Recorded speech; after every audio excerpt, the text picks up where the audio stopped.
Halo Malayser semuanya, apa kabar?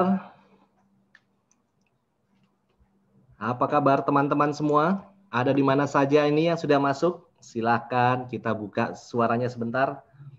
Yuk, yuk, yuk, yuk, yuk. Sebentar. Ada di mana saja Kabar Anda? baik. Kabar baik. Siapa aja nih? Ada Dokter Ayun. Oke. Yang lain suaranya mana? Oh, sebentar, lupa. Yang lain nggak bisa buka suara ya. Soalnya tadi aku unmute memang. Oh, di unmute soalnya. Aku Oke, mute. yuk teman-teman buka dulu suaranya teman-teman. Hari ini kita mau tahu Anda dari mana saja sudah masuk hari siang hari ini. Let's go. Let's go, let's go, let's go. Pak Stanley dan Bu Ayun. Halo, Hai, ada halo. siapa aja Selamat nih? siang, Pak Stanley dan Bu Ayu, Dr. Ayu. Hai, hai, hai, Halo, hai, hai. Pak Stanley dan Bu Dr. Ayu. Aduh, ada siapa di sini? Dari mana nih? Selamat siang Pak Stanley.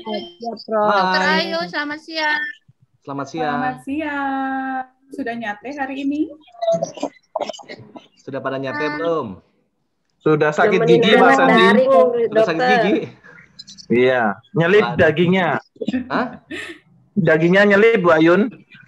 Walah. Nyatenya Oke. daring ya? Ada yang nyate online kah?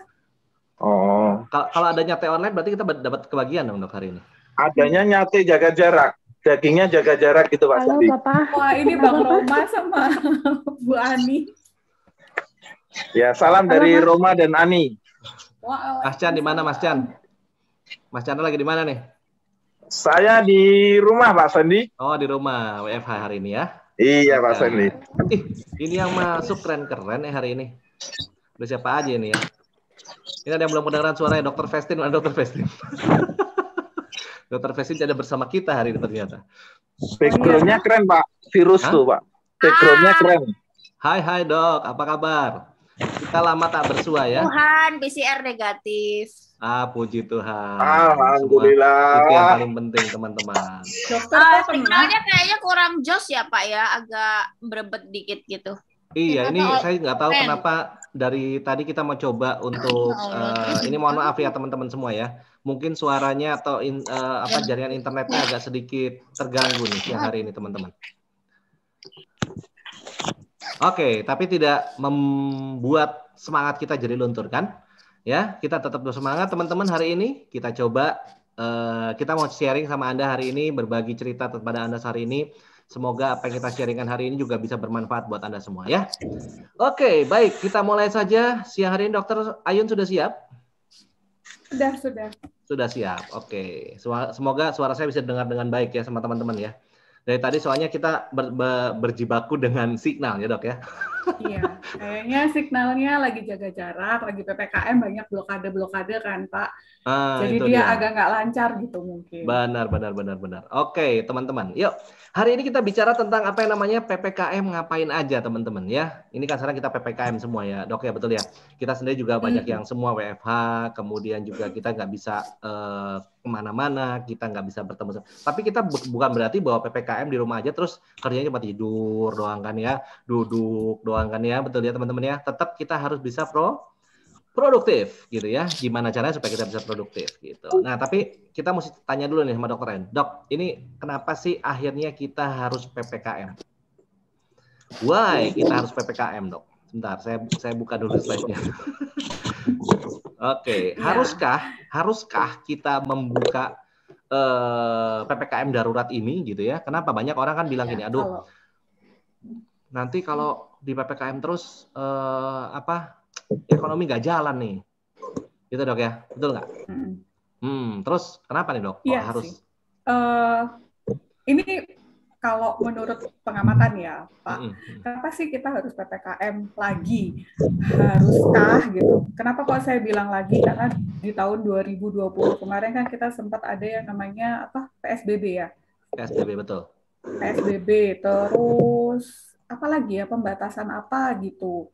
Sekarang ada PSBB daruratnya ya. Gitu kan. Betul. Kalau PPKM dibilang, mikro. Kalau dibilang untuk ekonomi ya pasti gitu, cuman pasti berdampak. Nggak PPKM darurat aja, secara ekonomi dari awal pandemi itu sudah berdampak banget gitu. Cuman hari ini kita nggak bahas efek ekonominya karena ada bagian sendiri, ada acara sendiri nanti untuk membahas ada sepeda motor untuk lewat. membahas bagaimana sih cara kita mengatasi dampak ekonomi dari pandemi ini. Cuman kalau kita ngomongin sekarang dari sisi apa yang terjadi gitu, latar belakang apa yang membuat akhirnya pemerintah memutuskan untuk PPKM darurat, terutama untuk Pulau Jawa dan Bali karena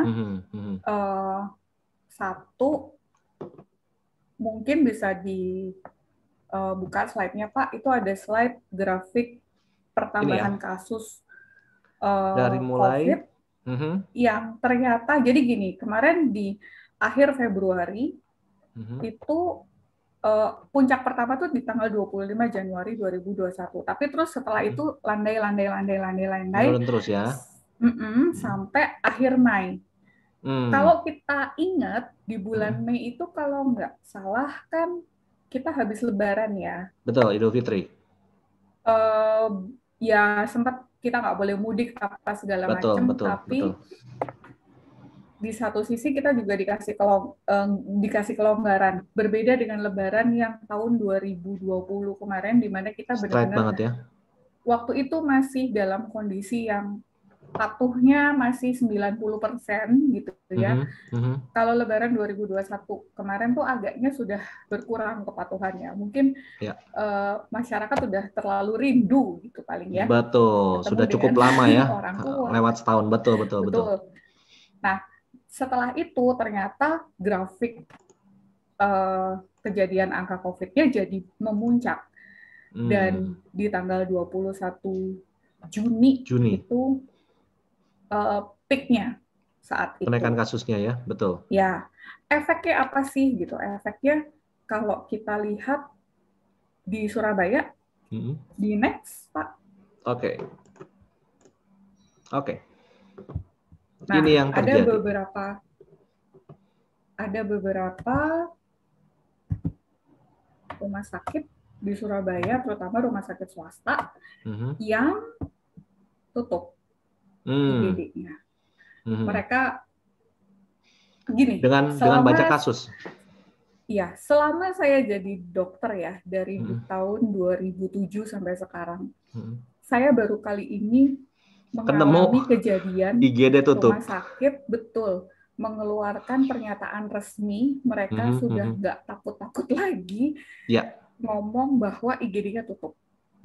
Itu satu tindakan yang menurut saya tuh satu berat banget. Kedua, kita berarti sudah terjadi sesuatu di dalam gitu. Iya, betul. Sudah urgentnya udah tingkat dewa lah ibaratnya begitu sampai IGD-nya ditutup. Itu sesuatu yang luar biasa. Karena nggak biasanya kita seperti itu. Betul. Biasanya biarpun pasien banyak, kita dalam satu shift mungkin nanganin pasien lebih dari 20-30 orang dalam satu shift 8 jam itu masih biasa aja. Tapi ini sampai tutup gitu, sampai declare bahwa mereka tutup. Dan itu bareng-bareng loh Pak. Betul. Dan banyak juga akhirnya ceritanya bahwa kenapa tutup ya karena banyak nakesnya juga yang akhirnya terpapar ya. Betul ya Dok ya. Nah, terus akhirnya rumah sakit yang tidak bisa tutup dalam tanda petik, biasanya itu adalah rumah sakit pemerintah dan rumah sakit rujukan COVID terutama, mereka ketumpukan banyak pasien. Ya, full banget. Ini sampai gambarnya seperti ini Dok. Wah, di mana-mana ya Dok ya. Jadi sampai akhirnya mereka ada informasi terakhir katanya boleh masuk rumah sakit, silahkan bawa ranjang sendiri, silahkan bawa tabung oksigen sendiri, sampai seperti itunya gitu kemarin kondisinya.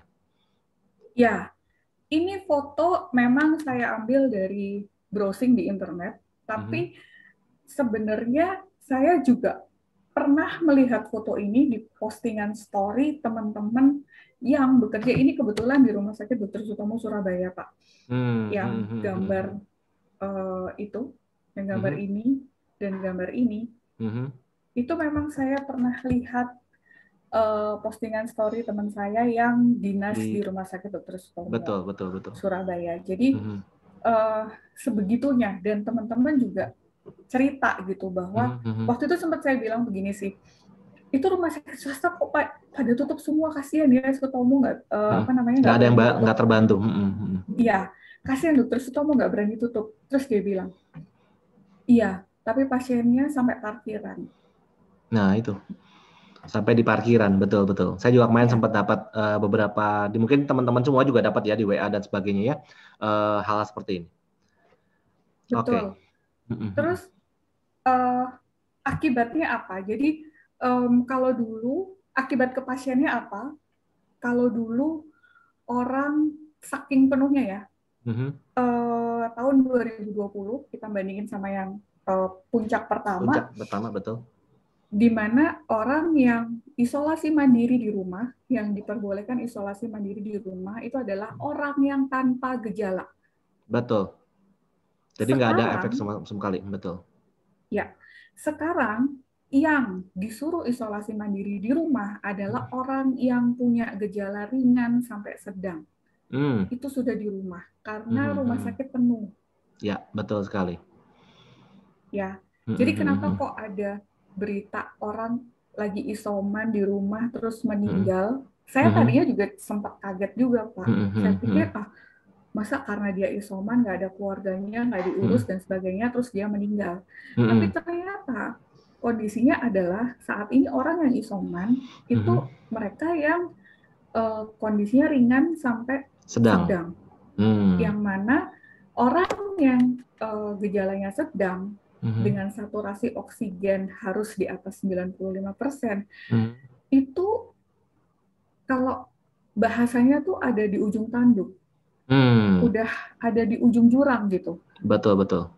Flipnya bisa sepersekian jam. Jadi jam-jam sekarang mungkin masih baik-baik aja, masih bisa ngomong, masih bisa telepon, jam berikutnya dia udah sesak, saturasi oksigennya bisa langsung drop turun. Dan kebayangkan kalau sudah sesak begitu, biasanya tuh apa ya, cepet-cepetan gitu, kejar-kejaran. Sementara rumah sakit penuh. Betul.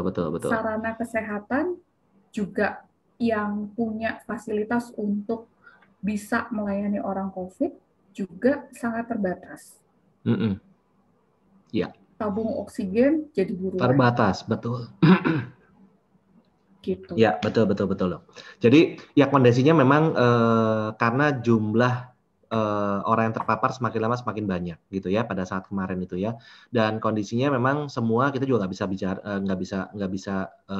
ya kita bisa lihat sendiri lah intinya gitu ya, bahwa banyak orang yang akhirnya bukannya kenapa-kenapa, tapi karena memang tidak bisa tertolong karena rumah sakitnya sudah benar-benar penuh. Jadi kalau kemarin saya juga dapat berita dari beberapa kerabat saya sendiri yang mau masuk rumah sakit ditolak oleh 6 rumah sakit. Jadi udah memang nggak bisa gitu, udah nggak ada lagi tempatnya, nggak ada lagi tabung oksigen yang bisa dipakai. Sampai mereka dapat informasi kalau mau di sini silahkan bawa bed sendiri dan bawa tabung oksigen sendiri kemarin ya, sempat beberapa saat pada saat peak-peaknya seperti itu teman-teman. Nah, cuma sekarang kondisinya adalah memang kita harus membatasi dulu, karena kalau enggak bisa lebih dampaknya bisa lebih bahaya lagi kan. Ini hanya sekarang saja kondisinya sudah tidak bisa ditangani dengan baik. Apalagi kalau dibiarkan begitu saja. Akhirnya pemerintah ngambil keputusan untuk melakukan yang namanya PPKM. Ya kan? Ya. Jadi mau tidak mau. Ya, buat teman-teman semua, saya yakin bahwa teman-teman sendiri juga sekarang sudah melakukan PPKM, ya kita ikuti ya, karena kita juga harus bantu pemerintah. Karena kembali kayak kapan hari kita ngobrol bahwa garda terdepan sekarang bukan lagi nakes, tapi kita semua yang harus jadi garda terdepan untuk mengatasi COVID. Betul ya, Dok ya? Ya, betul. Oke. Itu sebabnya kenapa kita bersatu dianjurkan untuk PPKM lagi. Karena sebenarnya yang bisa memutus mata rantai penularan itu adalah satu pergerakan manusia. Manusia, betul. Karena virus ini ditularkan melalui orang. Gitu ya, melalui orang yang berinteraksi dengan orang lain. Gitu. Jadi memang tujuan dari PPKM darurat ini supaya nggak banyak orang kumpul-kumpul, Ya. Gitu. Karena kalau nggak gitu nggak selesai. Kalau kita masih ketemu, orang masih ketemu, anggaplah orang mungkin OTG nggak punya kerasa apa-apa, dia masih ketemu dengan 10 orang misalnya. 10 orang ini punya resiko semua kan dok, betul ya? Jadi Yes. ya inilah yang jadi kendala teman-teman. Karena virus ini dibawa oleh manusia dan tertular ke manusia yang lain. Terus demikian seperti itu. Jadi gimana caranya supaya kita sekarang bisa memperkecil angka penularannya teman-teman. Rasio penularannya harus kita perkecil. Oke, ya cukup teman-teman kita bicara tentang sesuatu yang kemarin seperti itu ya. Kita juga sama teman-teman ya, cukup menyedihkan buat kita semua. Kita juga kadang-kadang jadi stres, jadi pusing, jadi aduh terus mesti ngapain, mesti gimana, mesti gini, mesti gitu teman-teman ya. Apalagi kalau mungkin ada Anda yang punya keluarga yang tertular, ya kan? Tambah panik, tambah ini itu segala macam teman-teman ya. Oke, itu sudah kita lalui bersama teman-teman ya. Tetap gimana caranya supaya kita bisa sekarang bersatu melawan COVID ini ya. Satu-satunya cara yuk kita sama-sama menahan diri satu sama lain. Betul nggak dok? Ya kan? Sekarang sudah ada media online yang kita bisa pakai untuk bisa berinteraksi dengan teman, dengan kolega, dengan saudara, dengan sahabat, dengan orang tua. Betul ya? Jadi ini yang kita gunakan teman-teman. Nah, cuma kalau sekarang sudah PPKM. Oke, kemarin mungkin sudah mulai jalan. Ini kita sudah jalan hampir setengah bulan lebih ya. Belum, masih 2 minggu lah. 2 minggu ya. Dari sejak tanggal 3, oh ada, tapi ada yang awal bulan sudah mulai teman-teman ya.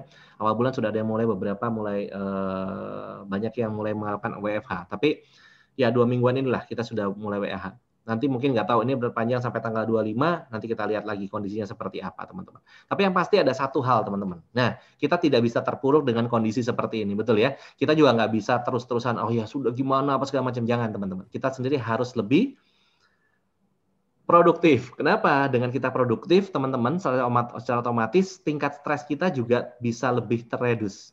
Betul nggak dok? Ya kan? Iya. Coba kalau kita ngelamun, diem aja terus bingung. Ini mau ngapain? Ini harus ngapain ya? Ini gimana gitu ya? Akhirnya apa teman-teman? Kita drop. Kita stres sendiri, kita ketakutan, misalkan begitu. Terus apa yang terjadi teman-teman? Ya imunitas kita pasti turun. Ya kan? Jadi yuk sekarang hari ini kita mau mengajari Anda, kita mau sharing sama Anda. Kira-kira nih pada saat PPKM mesti ngapain aja? Apa yang mesti kita lakukan? Gitu ya? Gitu ya dok? Betul ya? Nah, apa-apa saja yang harus kita lakukan. Oke, yuk kita lihat. Yang pertama, nah ini. Pada saat kita staying at home, ya kan? Supaya produktif gimana? Mas Stanley, suaranya kayak orang yang saturasi oksigennya udah 50% kayaknya. Kenapa? Hop gitu ya. Ini iya, aduh mohon maaf. Mohon maaf ya, mohon maaf gitu teman-teman. Ini masalahnya jaringannya saya dari tadi juga nggak tahu. Tadi pagi kita masih oke pada saat kita tadi setting pagi, tapi siang ini agak sedikit tersendat. Ya, mohon maaf teman-teman ya. Pak Stanley karena sinyal ya Bapak Ibu, bukan karena saturasi oksigennya turun. Enggak ya. Sudah minum neoglukogen. Sama propolis. Oke. Jadi kirain saya aja yang suaranya megap-megap. Enggak kok, Bu. Jadi sebaiknya saya jadi gagal fokus. Sebaiknya apa sih yang kita lakukan selama PPKM? Yang pasti selama PPKM itu satu, sebisa mungkin kalau tidak butuh untuk keluar, ya jangan keluar rumah. Silakan lakukan kegiatan di rumah aja, gitu ya. Nah, selama di rumah aja tuh ngapain dok? Kan 2 minggu bisa gila saya. Iya, Ibu masih mending ya. Saya kemarin ngobrol sama teman. Ya hari kemarin, COVID-19 sakitnya dari awal dia mengeluh sampai nggak ada tuh cuman 5 hari. Terus saya nge-share sesuatu dan direspon balik sama teman saya yang kebetulan beliau adalah dokter anestesi, konsultan ICU di Balikpapan. Nah, saya nge-share waktu itu begini, rasanya minggu ini kok overwhelming banget ya. Di grup itu seliweran, saya punya grup sekolah, ya kalau grup sekolah pasti isinya teman-teman sejawat ya, Bapak Ibu, dan di situ tuh postingannya Dari yang mulai cari donor konvalesen, ruang ICU, ruang isolasi, ada ventilator apa enggak, terus konsulan ini itu, dan terakhir itu adalah berita kematian. Innalillahi gitu ya. Banyak biasanya kalau ada yang meninggal terus kita jawab, kita menyampaikan duka cita.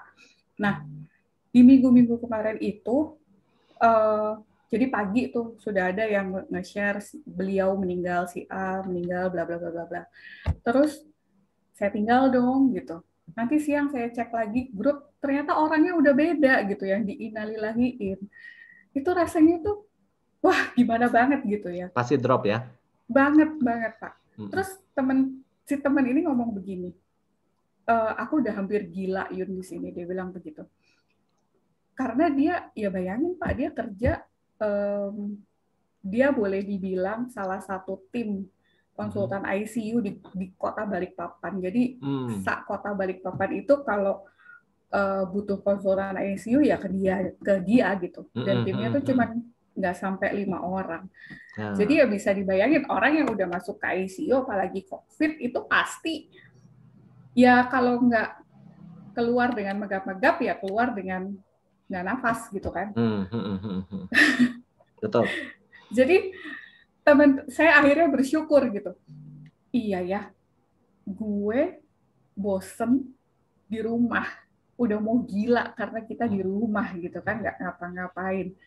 Lebih baik, alhamdulillah, aku yang bosennya seperti itu gitu, yang mau gilanya karena seperti itu dibandingkan dengan teman-teman yang di ICU yang tiap hari ngelihat orang pass away seperti betul. itu. Jadi apa yang harus kita lakukan? Kita harus produktif gitu ya. Produktifnya ngapain aja? 1, harus aktif. Gimana caranya? Apapun kegiatannya kita harus selalu aktif. Ya, betul. Selama kita PPKM, selama kita di rumah aja. Apa aja yang disarankan? Kegiatannya macam-macam, ada banyak saran kegiatan. Salah satunya bisa ya pasti beribadah. Olahraga itu pasti harus ya. Bergerak itu harus tambah ya Dok ya. Jadi banyak teman-teman yang nggak PPKM nggak bergerak, ini yang bahaya. Ya kan? Iya. Kenapa? Kita harus tetap bergerak teman-teman. Ingat ya bahwa otot-otot manusia ini harus dilatih setiap hari ya. Jangan dibiarkan dia istilahnya rebahan terus gitu ya. Jadi tetap harus dilatih teman-teman. Minimal senam-senam kayak ngangkat-ngangkat ember kayak ngangkat-ngangkat galon kayak. Iya, karena sebenarnya pernah ngerasa begini nggak ya teman-teman? Ketika kita mager gitu, semakin lama kita mager, kita semakin males untuk bergerak, dan justru ketika kita bergerak tuh badan sakit semua. Iya. Iya kan? Pasti betul. Karena itu ternyata ada siklusnya, Pak. Ada lingkaran setannya, ibaratnya begitu. Oke. Boleh diklik, ada satu bagan. Ini. The Vicious Cycle of Inactivity. Bentar. Ini Dok. Nah. Oke.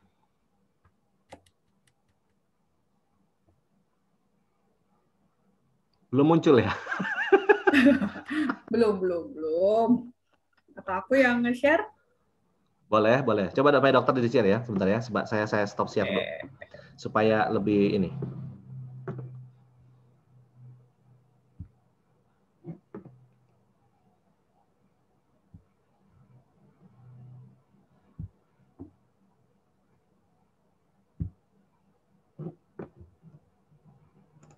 Sabar ya teman-teman ya. Kita juga mencoba memberikan yang terbaik untuk Anda, tapi karena sinyalnya hari ini agak sedikit tersendat-sendat.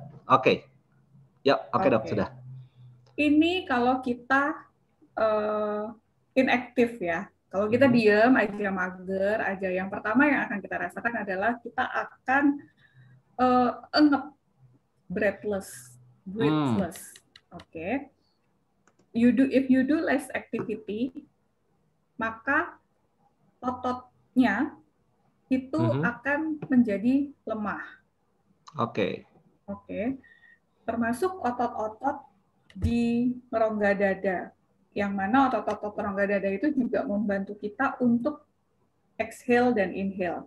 Terutama exhale secara aktif. Kalau kita tarik napas panjang, itu kan bisa dirasa ya otot dada kita tuh agak keangkat gitu kan. Ya, betul. Diafragmanya agak turun. Ya, dan di diafragma tuh juga ada otot-ototnya. Nah, kalau kita diem aja, kalau kita mager, maka otot-otot tersebut akan menjadi lemah. Oke. Nah, kalau otot itu sudah menjadi lemah, sudah terbiasa lemah, ketika kita mau mengaktifkan lagi, maka kita butuh ekstra oksigen. Supaya dia ototnya bisa lebih aktif lagi. Lebih gerak lagi gitu. Nah, ketika kita butuh oksigen yang lebih banyak, maka kita cenderung untuk ngos-ngosan. Makanya kenapa kita kadang-kadang suka kalau kita naik tangga naik tangga kita biasa ada yang orang ngos-ngosan, ada yang enggak. Ya kan? Betul ya, Dok, betul. ya? Nah, itu bukan karena jantung. Mungkin karena ototnya butuh oksigen. Jadi mau tidak mau kita harus menarik napas lebih cepat, lebih banyak supaya oksigen yang masuk dalam tubuh kita lebih banyak. Ya. Terus kalau kita sudah ngap, sudah ngos-ngosan begitu, maka secara psikis kita menjadi takut untuk bergerak. Pasti. Kalau kita udah takut untuk bergerak, males otomatis kita akan menghindari pergerakan. Dan kita akan semakin males. Oke.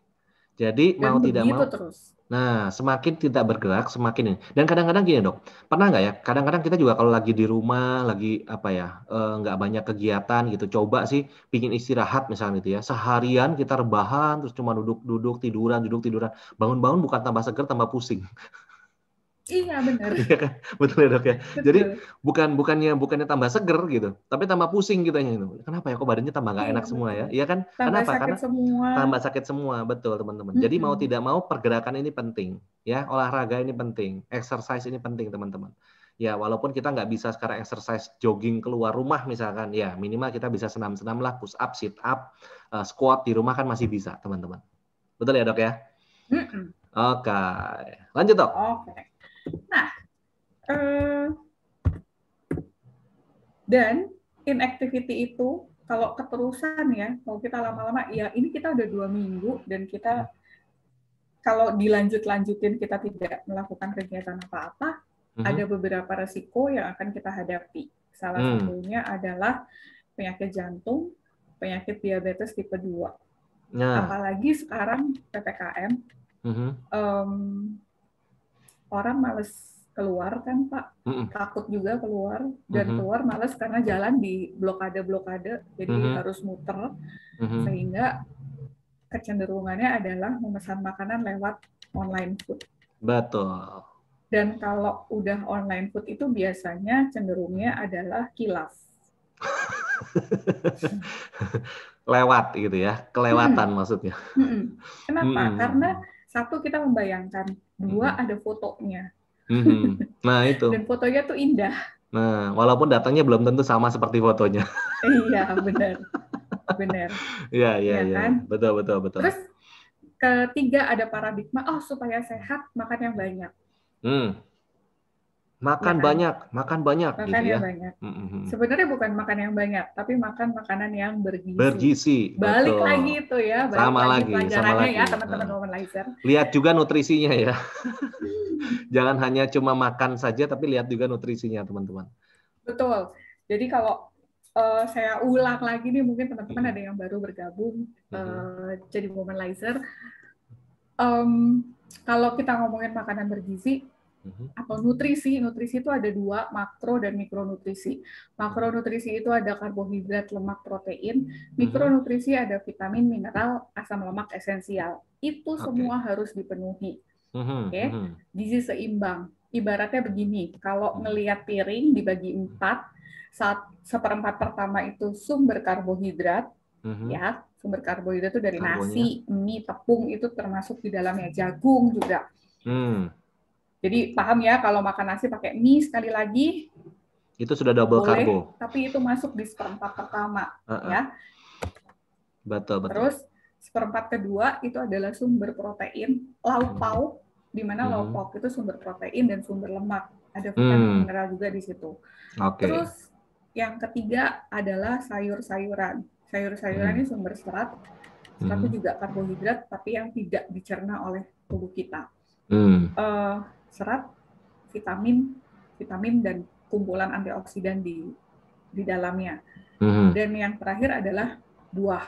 Buah itu juga sumber vitamin mineral. Oke. Jadi kalau ada yang merasa saya sudah makan sehat hari ini, saya tanya kembali. Ketika Anda makan, pada saat Anda makan, apakah Anda bertanya vitaminnya berapa ya diukur ini? Gitu. Nggak ada ya. Nggak ada. Jarang. Orang ngukur karbohidrat sama lemak doang, itu kalau mau diet. Yes. Kalau nggak diet, udah aja nanti. Kan mulai dietnya mulai besok, Dok. Iya, selalu. Besok mulai besok lagi. Dietnya mulai besok. Ya kan? Pokoknya diet mulai besok. Saya ketemu ada nanti di slide saya berikutnya itu ada kalau kita mau kurus, apakah cukup dengan olahraga aja? Oh, gitu ya. Oke. Let's go. Oke. Terus selain jantung dan pembuluh darah, penyakit jantung tuh awalnya biasanya hipertensi awalnya diawali dengan itu naik dikit, betul. Oke. Have high blood pressure, ini awalnya. High blood kolesterol. Oke. Halo, apa kabar yang kemarin habis nyate? Yang habis nyate kemarin. Olahraga juga. Yes. Nah, betul. Dan yang terakhir, have stroke. Nah, ini hati-hati untuk stroke dari, penyakit jantung dan pembuluh darah.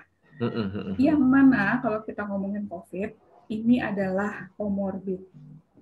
Oh, ini ya, mungkin buat teman-teman yang masih kemarin tanya, sebentar, komorbid itu apa? Komorbid itu apa sih? Terus yang disebut komorbid itu yang mana gitu ya? Nah, ini teman-teman. Ya. Oke. Komorbid itu adalah penyakit yang sudah diderita sebelumnya dan bisa memperburuk kondisi ketika dia terserang COVID-19. Oke. Ya. Itu salah satu komorbidnya.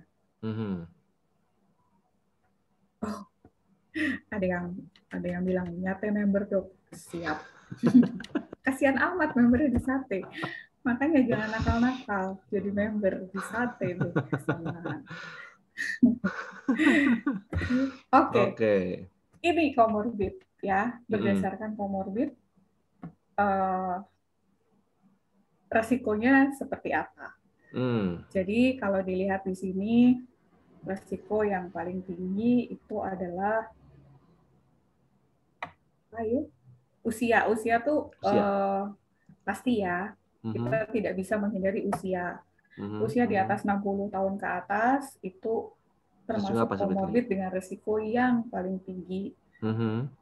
Maksudnya begini, kalau Anda kena COVID dan usia Anda udah 60 tahun, berarti Anda punya risiko lebih tinggi untuk jatuh ke COVID yang lebih buruk. Gejala berat ya, Dok ya, biasanya ya. Biasanya begitu. Terus yang kedua, selain usia adalah adanya penyakit ginjal. Oke. Kenapa kok penyakit ginjal? Karena masih ingat kemarin di trik yang 2 minggu lalu di YouTube, saya jelasin bagaimana caranya virus COVID itu masuk ke tubuh kita lewat apa? Masih ingat nggak? Reseptor yang ada dua-duanya itu. Betul. ACE2. Ya, ACE2 itu banyak juga ada di ginjal kita. Dan orang yang punya sakit ginjal biasanya reseptornya ini tuh sudah nggak berfungsi dengan baik. Makanya biasanya orang kena sakit ginjal itu ada hipertensinya. Biasanya ya. Ya. Ada hipertensinya biasanya.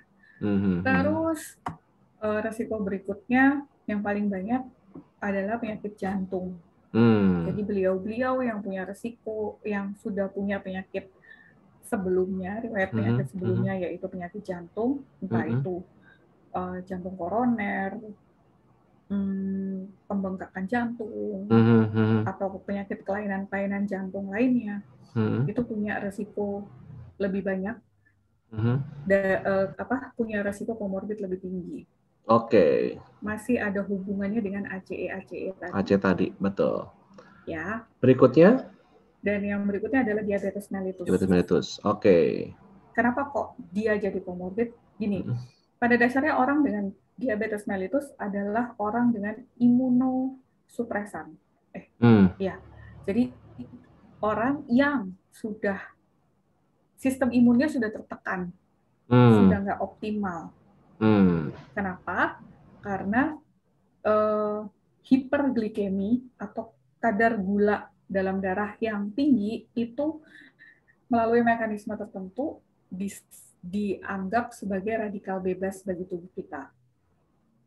Jadi dalam kondisi sehat aja, tubuhnya dia tuh sudah fighting melawan radikal bebas di dalam tubuhnya. Ya. Apalagi kalau kemasukan virus baru, ya, betul.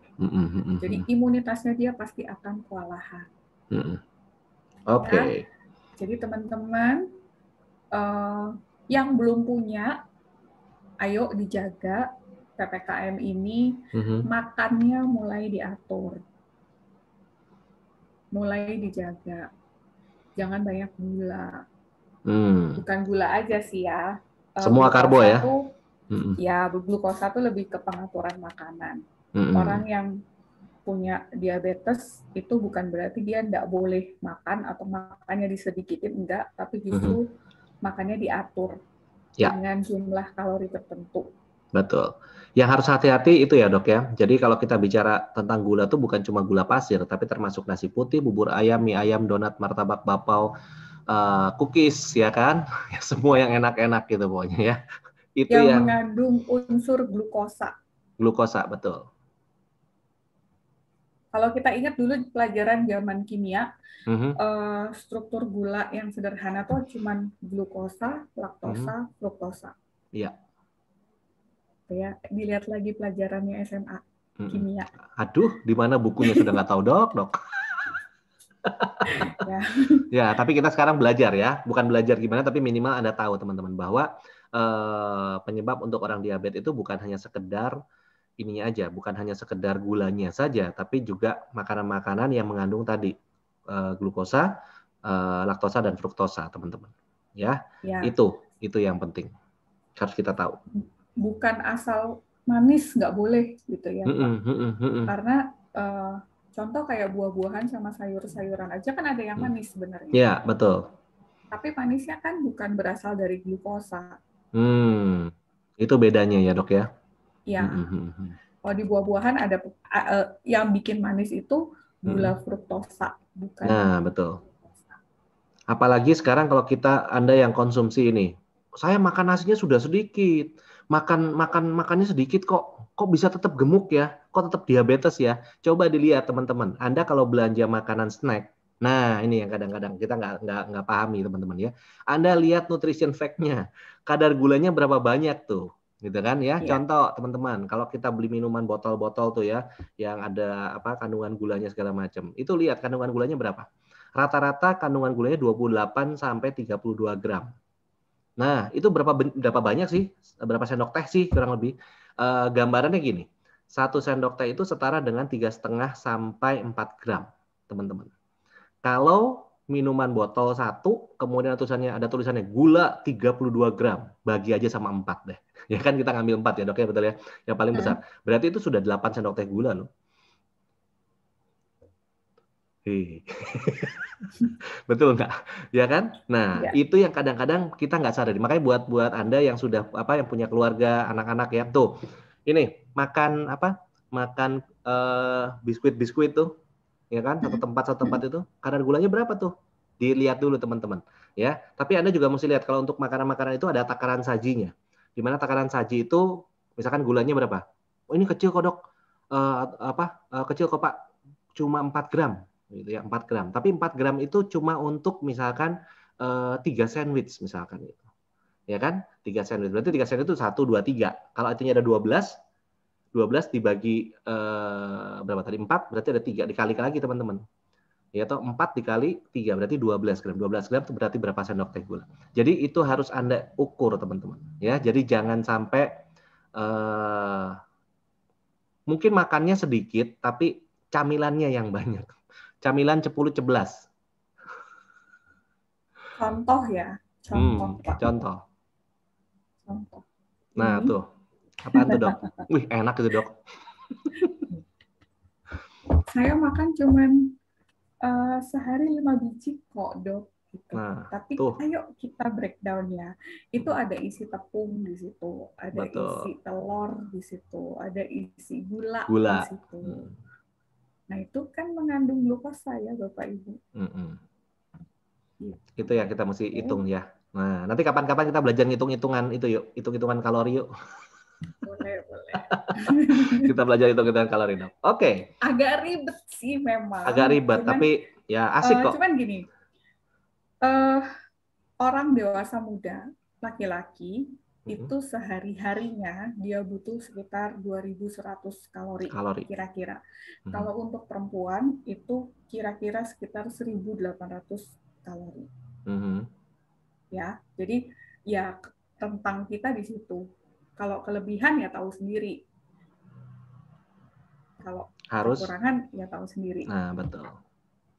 Nyimpennya ujung-ujungnya jadi lemak ya, Dok. Kenapa? Ujungnya jadi lemak kan? Iya. Betul. Iya. Jadi lemak yang numpuk di dalam tubuh kita. Oke, yuk. Oke, next. Jadi itu ya teman-teman ya. Harus kita siap-siap juga. Jadi kita harus tahu gimana caranya supaya kita juga bisa mengontrol itu semua, teman-teman. Oke. Nah, ini ada World Health Day, jadi Hari Kesehatan Nasional, Hari Kesehatan Dunia. Internasional. Dunia. Tapi yang, apa ya? Kampanye apa mereka gitu kan? Biasanya kalau ada Hari Kesehatan atau apa tuh mereka punya campaign sendiri-sendiri. Nah, campaignnya ini yang menarik sih menurut saya. Selain love your body, live your best life, love your body because you only have one, gitu kan. Tapi yang unik dan yang paling nampol sih ini ya, invest in your health. Betul. Investlah untuk kesehatan kita, teman-teman. Investasi untuk kesehatan kita. Karena kenapa kok disebut investasi? Karena kita tidak menikmatinya sekarang. Karena mungkin kita masih muda. Buat yang masih muda ya, kalau saya kan muda terus ya, Pak. Iya, kita mah muda terus tiap hari, dokter. Tambah lama tambah muda. Semangatnya tambah muda, teman-teman. Umur boleh tua, tapi semangat tetap muda. Buat nanti kalau sudah kan tadi udah dibahas ya, namanya usia kita tidak bisa menghindari. Kita nggak mau, gue nggak mau umur 60 itu kan nggak bisa seperti itu. Tapi betul sekali. Kalau kita menjaga kesehatan kita dari sekarang, kita berinvestasi terhadap kesehatan kita saat ini, kita akan menikmatinya di kemudian hari. Betul. Itu insya Allah pasti. Gampangannya gini, kalau kita sekarang hidup sehat, kita nggak pernah sakit, ya logikanya di atas kertas, insya Allah umur kita pun juga akan lebih panjang, satu. Yang kedua, kita di saat usia kita sudah sepuh pun, udah lansia pun, kita tetap bisa beraktivitas dengan bagus, tetap bisa bermanfaat bagi orang lain, itu kan sebuah berkah. Betul. Gitu.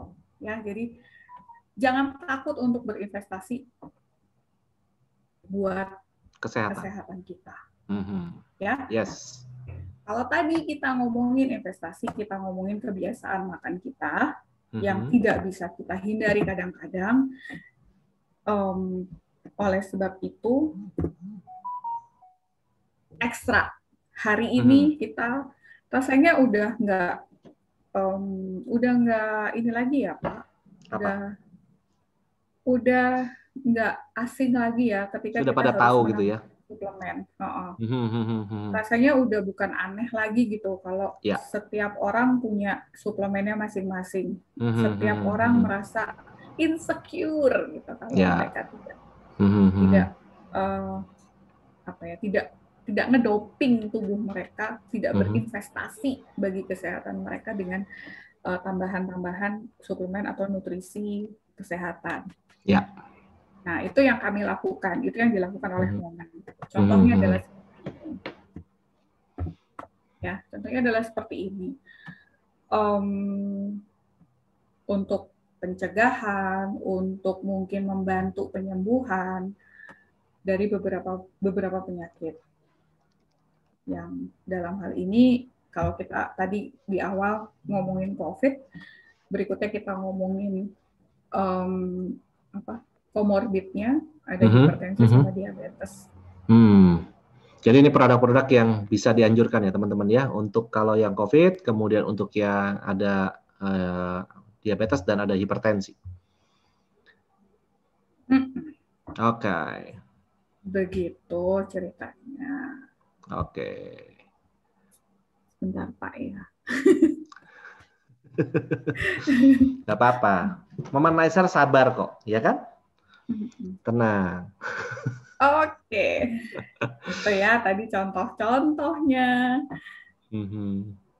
Kita punya beberapa produk-produk.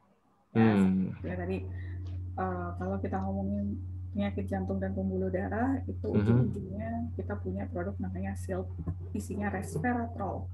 Oke. Resveratrol ini kalau kemarin kita sempat bahas di trik sebelum juga pernah ya Pak ya, kita bahas SILP ya. Pernah, betul loh. Buat teman-teman yang belum ikut trik SILP, mungkin apakah mau dibikin lagi atau bagaimana, boleh komen loh. Silahkan tulis di ini ya. Silahkan tulis di chat teman-teman. Nanti kalau kita perlu sekali-kali kita bikin lagi tentang manfaat atau kita bicara tentang SILP teman-teman ya. Ini apa yang ada di dalam SILP. Ada berbagai macam buah beri, ada anggur, ada zaitun, ada wortel, brokoli, dan gas merah, macam-macam. Tapi kita bahas resveratrolnya aja. Resveratrol ini ya hubungannya apa sih, kan banyak ya. Kemarin teman-teman banyak karena esensia lagi jadi buronan. Jadi buronan, wanted, dibutuhkan di mana-mana. Iya, ada kabar berita katanya pertengahan Agustus datang katanya. Di sini ada Pak Heru kayaknya. Semoga kita doakan sama-sama dong. Iya. Saya ngomong ada Pak Heru di sini Pak, jadi bisa diiyakan nanti. Oke. Pertengahan Agustus. Jadi buat teman-teman langsung hubungi, diketok. Dok, ada yang minta ini, tolong slide sebelumnya katanya dimunculkan lagi sebentar. Nah, atau mau di capture dulu kali supaya bisa tahu. Resveratrol.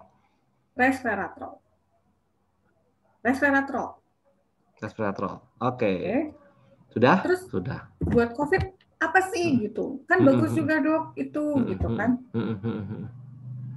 Kalau untuk pasien COVID terutama ya, titik tangkap kerjanya dari SILP, dari resveratrol itu satu, dia bisa mencegah di COVID, pasien COVID, pernah dengar D-dimer ya Pak? Ya, betul, D-dimer. Jadi pengentalan darah. COVID. Pada COVID itu terjadi pengentalan darah karena adanya D-dimer.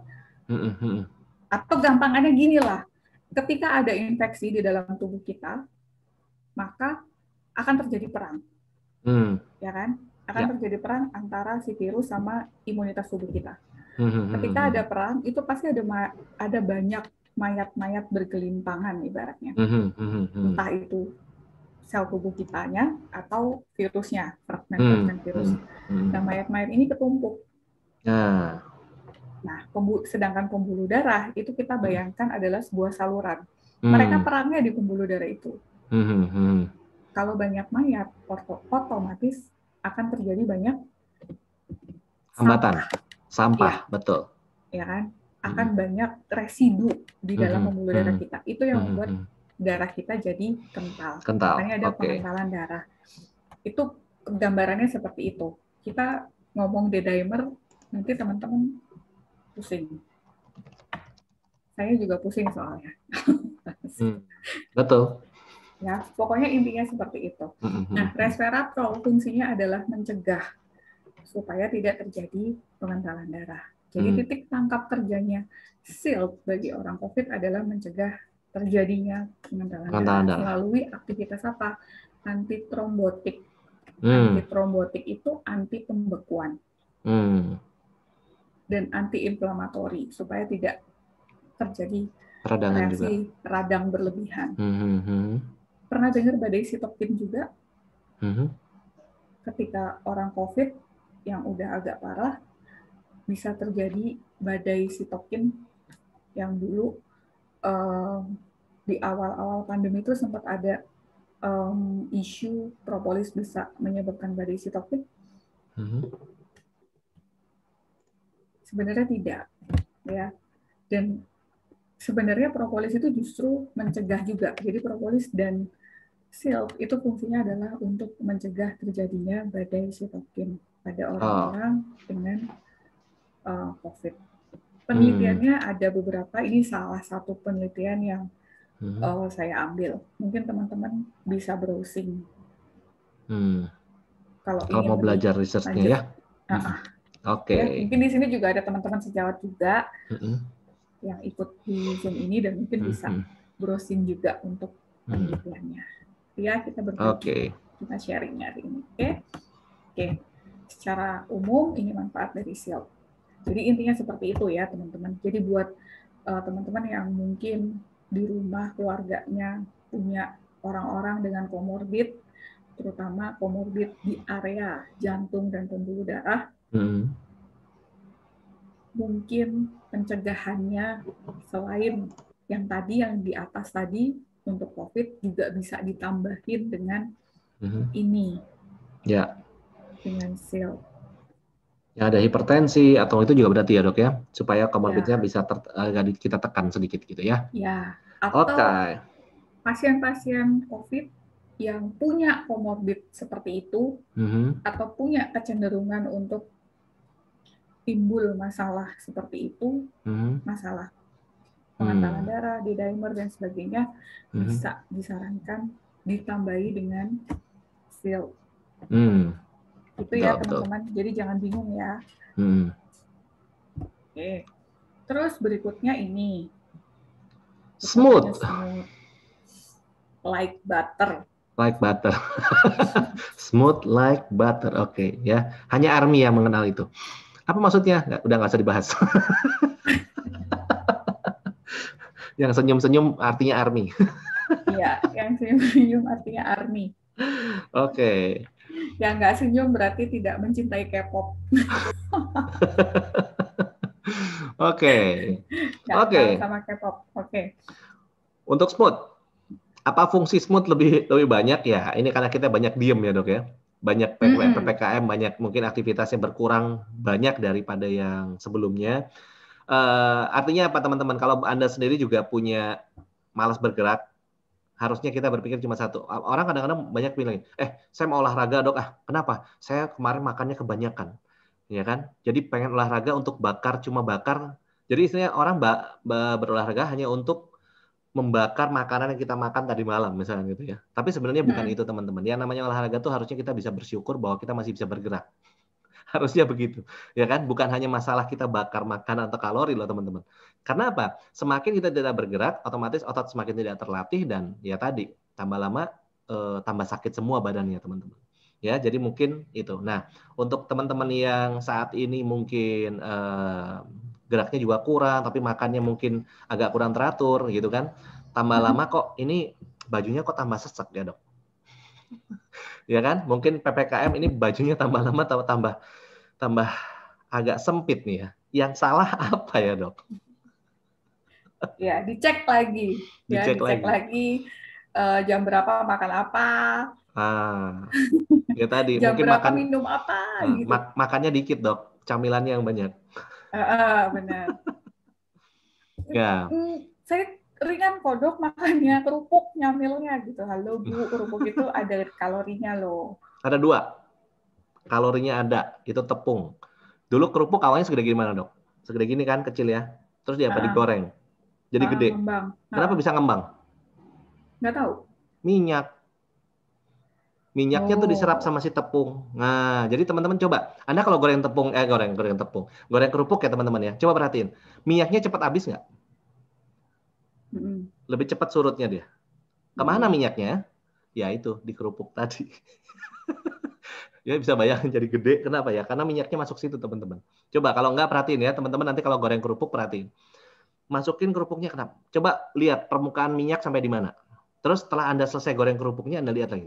Minyaknya posisinya di mana sekarang? Biasanya agak turunnya cukup lumayan. Nah, itu pada kemana minyaknya? Ya itu tadi. Ada di... Muap, Pak, muap. Kan muncrat-muncrat. Ya, sebagian, Dok. Tapi sebagian besar ada di kerupuknya. Ada yang bilang, makanan pokok saya, Dok, kerupuk. Jangan, Bu. Ya, nyerap minyak. Benar, teman-teman. Ya. Jadi kalau Anda paling yang sering goreng kerupuk, pasti tahu deh. Wah, ini ada yang bilang, habis goreng kerupuk nih saya, Dok. Pernah barusan goreng kerupuk ya. Oke. Boleh nggak apa-apa, teman-teman. Jangan terlalu stres ya. Kita makan apa segala macam jangan terlalu dipikirin juga. Tapi ya tadi yang dokter bilang, dokter Ayu sudah bilang, apa? BNI. Betul. Nah, ya kan? Apa, Dok? BNI, Dok? Batasi, nikmati, imbangi. Imbangi, ya kan? Kita juga mesti menikmati. Mohon maaf, biarpun momen kerjasamanya sama Mandiri sama BRI, saya kita tetap BNI. Tetap BNI. Kekeh BNI. Buat apa ya? Itu tadi, batasi, nikmati, imbangi. Artinya kita juga harus tetap bisa menikmati kan? Supaya apa? Supaya nggak stres ya teman-teman ya. Daripada Anda stres, aduh nggak bisa makan ini, nggak bisa makan itu gitu ya. Tapi yang penting Anda harus tahu batasannya. Itu yang paling penting. Oke, terus? Kadang-kadang kita nggak bisa ngimbangi, Pak, dengan nutrisi-nutrisi yang perlu.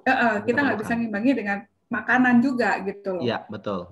Karena kita cenderung hilafnya lebih banyak gitu kan, tiap hari hilaf gitu. Nah itu, apalagi udah ketemu sambel, ya toh, nasi putih, ya kan, otomatis teman-teman biasanya udah hilafnya luar biasa tuh, ya kan? Gitu. Nah, itulah fungsinya dari produk-produk Momen tuh seperti itu sebenarnya. Betul. Nah sekarang jangan lupa berarti teman-teman harus konsumsi semut juga supaya apa? Supaya kita juga bisa punya pencernaan yang selalu baik. Pencernaan yang selalu bersih, teman-teman. Apalagi, Dok ya? Lanjut. Ini adalah... Oh ini. Oh ya, soalnya di saya baru muncul. Ini adalah kandungan daripada semut. Anda bisa lihat, teman-teman, ini adalah 10 serat terbaik di dunia ceritanya ya. Jadi serat-serat yang terbaik jadiin satu. Kalau Anda mungkin dulu pernah tahu ya, kalau mungkin ini, Dok. Yang saya selalu bilang apa? Mungkin kalau kita kenal 10 tahun yang lalu, produk-produk ini sudah ada di pasaran, sudah ada di market juga kan, betul ya, tapi dijual terpisah, betul nggak, Dok?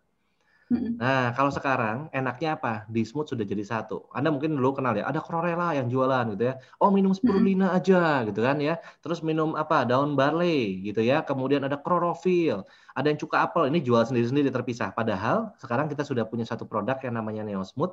Ini adalah produk yang menggabungkan semua produk-produk itu jadi satu. Makanya khasiatnya luar biasa. Kalau Anda sudah konsumsi Smooth, Anda pasti tahu rasanya. Ya, buat Anda yang belum konsumsi boleh dicoba. Tapi kalau konsumsi Smooth, sebaiknya jangan putus dulu selama 30 hari, teman-teman. Supaya apa? Supaya benar-benar detoksifikasinya maksimal. Gitu ya, Dok ya? Betul. Ya, jadi Kenapa harus detox? Kenapa harus detox? Kenapa harus detox? Anda lihat, teman-teman. Karena usus Anda itu pasti setiap hari menyimpan, berinvestasi dengan kotoran, betul ya? Contohnya apa, teman-teman? Kalau Anda makan mie instan hari ini, keluarnya kapan? 2 hari lagi. Kok tahu, Dok? Saya nggak pernah tahu keluarnya kapan. Nggak pernah lihat. Ya, nggak pernah tahu, teman-teman. Jadi bagaimana sih supaya usus kita bisa bersih? Harus kita cukup serat. Supaya bisa benar-benar yang namanya kerak-kerak di usus kita tuh benar-benar bisa dibersihkan dengan baik. Nah, kebetulan kita punya Smooth yang kandungan seratnya adalah setara dengan kita konsumsi 1,5 kilo sampai 2 kilo sayur ya, kurang lebih ya teman-teman ya. Tapi kandungan seratnya. Jadi sangat bagus sekali buat kita konsumsi pada saat kita apalagi kurang bergerak dan sebagainya. Ini bagus teman-teman kita konsumsi supaya usus kita tetap bersih dan nutrisi apapun yang kita konsumsi berikutnya itu benar-benar bisa diserap sempurna. Oke. Kalau saya sih gini, ingat nggak kilafnya ada berapa banyak? Kagak. Ya udah, smooth aja. Ya betul. Daripada repot ngitung-ngitung hilaf. Padahal kemarin sudah minal aidin wal faizin loh, Dok. Hilaf lagi. Hilaf lagi. Oke deh ya. Baik, itu ya teman-teman ya. Jadi ada bagusnya kita konsumsi serat yang cukup setiap hari. Kalau Anda nggak cukup ya minum smooth aja paling gampang. Ya kan?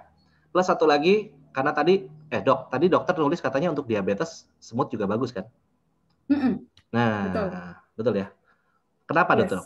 Kenapa bisa Karena di smooth itu ada chlorella sorokiniana, yang salah satu aktif ingredientnya adalah PPARS, PPARS.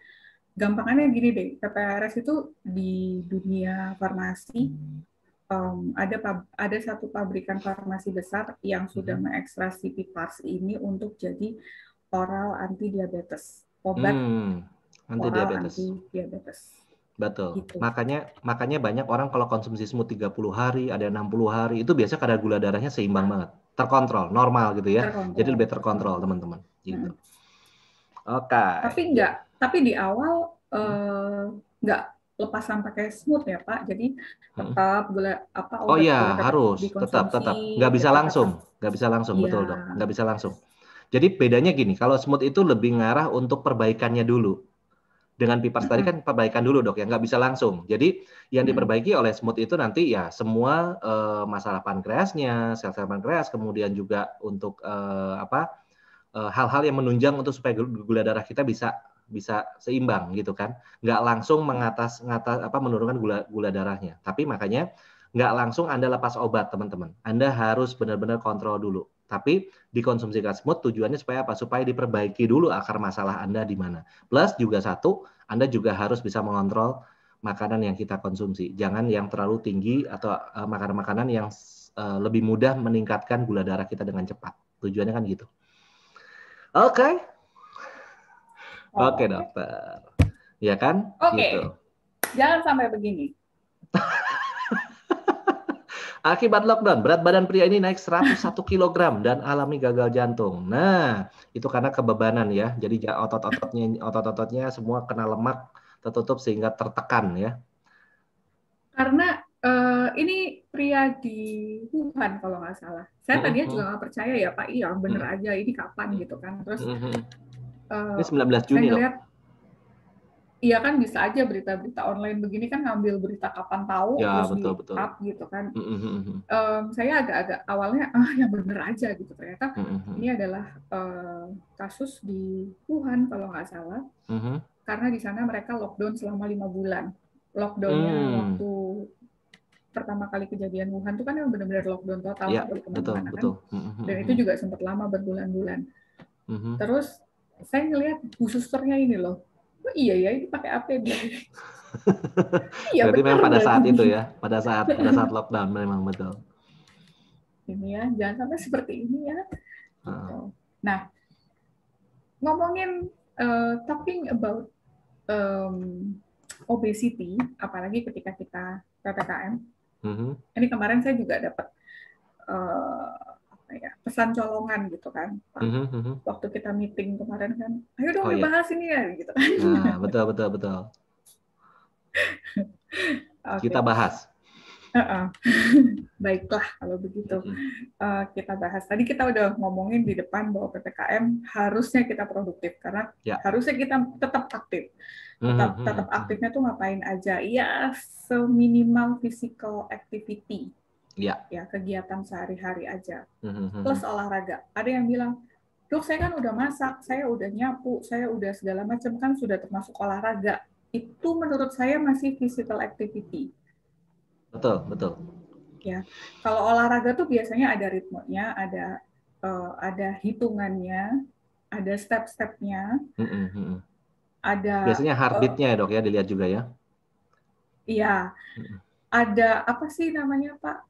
Kan ada stepnya ya, dari mulai pemanasan, betul. Kemudian mulai gitu kan. Betul. Kalau kita mau lari aja kan pasti ada stretching dulu. Betul. Jalan pelan-pelan dulu, nggak langsung digas gitu kan. Ya, betul. Dan ada periode di mana kita inhale dan exhale. Gitu. Sementara kalau kita nyapu, ngepel, Oh, kalau sekarang anak-anak mah sekolah online ya, tapi tetap sih adrenalin kan itu. Nah, itu biasanya kita nggak ada proses exhale atau inhale, lupa. Betul, betul. Iya kan? Ya, Kok bisa betul. dok? Ya, ibu rasain aja kalau habis seperti itu, diam aja, pasti ngos-ngosan. Kenapa ngos-ngosan? Karena ya itu tadi, kita lupa bernapas. Gitu. Oksigen yang dibutuhkan lebih banyak. Ada periode, ada step-step seperti itu. Jadi kalau masak, mengerjakan pekerjaan rumah, nyapu, ngepel dan sebagainya, menurut saya itu physical activity, bukan olahraga. Belum exercise ya? Ya, belum exercise, belum olahraga. Kalau mau dijadiin olahraga, mungkin kegiatannya harus berulang. Jadi misalnya ngangkat panci, kan ngangkat panci cuma sekali doang. Kalau mau dijadiin olahraga, ngangkat pancinya 5 kali. Masih kurang dok kalau 5 kali dok. Angkat galon. Nyuci baju. Saya nyuci baju dok. Ya kalau ibu nyuci baju pakai mesin cuci ya. Itu. Enggak. Enggak gitu. Ya kan, kalau nyucinya pakai papan gilesan, nah itu masih boleh ya. Wah, itu kan ada repetisinya betul ya. Tapi kalau mesin cucinya cuma mencet tombol doang, ya enggak. Gitu. Dan ini ada satu paradigma. Ini juga agak menarik ya Pak. What we know, despite the prevailing advice, exercise is pretty unhelpful for weight loss. Bahasa Indonesianya apa? Coba tolong terjemahkan Google Translate. Kalau dilihat dari unhelpful itu kan berarti tidak terlalu membantu ya. Membantu, untuk betul. Mengurangi berat badan. Ya.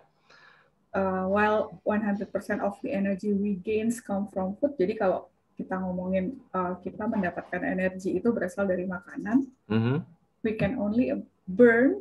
Kita cuman bisa membakar energi itu 10-30% dengan physical activity. Ya, setiap hari.